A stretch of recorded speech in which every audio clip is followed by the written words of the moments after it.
Hello everyone, my name is Steve Samuel from Design Visionaries, and this little post is about transfer voids. If you go to Home, More, Transfer Voids, you can see that there is a new command, transfer voids, and what it does is it takes a closed void in one part and transfers it to another. So here, if I say Control H, you can see that I have a block that has no voids, and I've got a little vessel that has a void in it.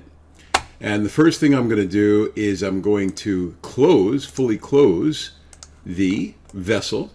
So now I've gotten rid of that hole, so it is a balloon, so to speak. So if I Control H, you can see. There you go. Then I'm going to say Control T, and I'm going to select that little vessel, and I'm going to specify an orientation dynamically.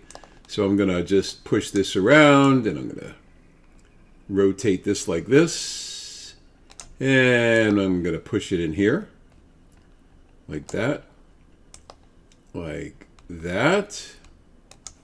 So there, I've basically repositioned this little vessel so that the void of it is inside of the block, and I'm doing a move object with not moving the parents and associatively, so it stays there very nicely. Good.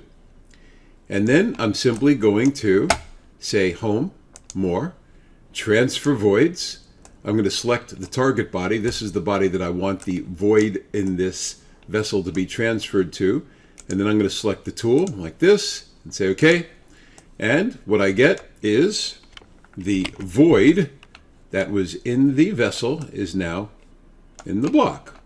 So this has relevance when you're doing additive manufacturing, 3D printing, etc., and you don't want to print this big, huge block of material because it's wasteful. You want the outside.